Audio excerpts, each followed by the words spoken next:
আসসালামু আলাইকুম, welcome back to my channel silky farm BD থেকে আপনাদেরকে অভিনন্দন ও শুভেচ্ছা জানিয়ে আরেকটি ভিডিও নিয়ে আসলাম। আপনার সবাই কেমন আছেন? আশা করি আলহামদুলিল্লাহ আল্লাহর রহমতে আপনার সবাই ভালো আছেন। আমি আলহামদুলিল্লাহ আপনাদের দোয়ার প্রতি আল্লাহ খুব ভালো আছি। এটা সিল্কি ফার্ম বিডি, এটা যৌথ খামার। এখানে আপনার সিল্কি, টাইগার, তিতির, টার্কি, কোয়েল 5 প্রজাতির পাখি ছিল। বর্তমানে 3 প্রজাতির আছে। তো সিল্কি চলে গেছে, পুরো 4টা পাখি ছিল সিল্কি। টাইগার ছিল 4 পিস, কোয়েল ছিল 15 পিস। তো 3 পিস মারা, টোটাল 11 পিস পাখি মারা গেছে।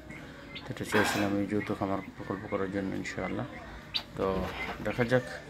তো ইনশাআল্লাহ আশা করি 11টা পাখি চলে যাওয়ার পর আর কিছু আছে এখন, দেখি ইনশাআল্লাহ কী হয়। আপনার সবাই আমার পাখিগুলোর জন্য দোয়া করবেন, আমার জন্য দোয়া করবেন যেন সুস্থ থাকে। এখন ইনশাআল্লাহ একটা সুখবর হলো, আমার কোয়েল পাখিগুলো ডিম পারছে। একটা ডিম আপাতত পারছে, দেখা যাক কী হয়। ইনশাআল্লাহ আস্তে আস্তে ডিম পারবে, দেখি ইনশাআল্লাহ। আপনাদের সবার দোয়া আশীর্বাদ কামনা করতেছি।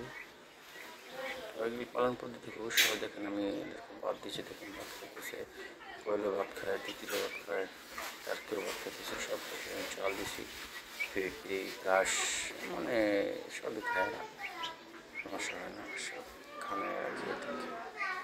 তো আপনারা যে কোনো পালতে পারেন, কোনো সমস্যা হবে না। খানা দানার ব্যাপারে তেমন সমস্যা নেই, সব খানে রাখিয়ে থাকে। তো আপনারা পালতে পারেন, তেমন একটা সমস্যা হবে না। আর পালন পদ্ধতি খুব সহজ, এগুলো আপনি ছেড়ে পালতে পারেন, কাঁচা পদ্ধতি পালতে পারেন, বেলকুনিতে পালতে পারেন। আপনি যেখানে আমি আমার বেলকুনিতে ছেড়ে দিয়েছি, খুব সুচ্ছুতে ফেলকে গেছে, চলাফেরা ঘোরাফেরা, খানা দানা কোনো সমস্যা হয় না। আপনি যে কোনোভাবে পালতে পারেন, কোনো সমস্যা হবে না। রোগ শোক সাধারণত একটু ঠান্ডা বা পাতা পাখানা জনিত কারণে একটু রোগ শোক দেখা দেয়, একটু কেয়ার করবেন, একটু মুরগির যত্ন নেবেন ইনশাআল্লাহ। কিন্তু আপনার সবাই ভালো থাকবেন, আর আপনাদের সাপোর্ট কামনা করতেছি। আমার সিল্কি ফার্ম বিডি চ্যানেলটি সাবস্ক্রাইব করে রাখবেন, বেল আইকন অন করে রাখবেন, যাতে পরবর্তী ভিডিও দিলে আপনারা পেতে পারেন। আর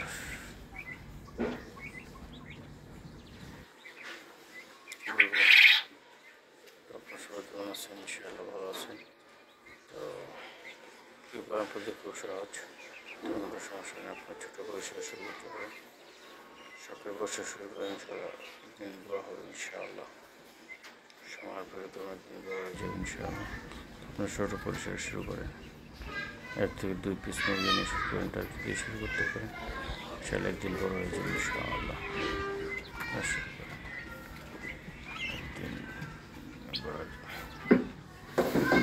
সবাই ভালো থাকবেন, করবেন, প্রতিদিন নামাজ পড়বেন, আর কোনো ওষুধ করার চেষ্টা করবেন।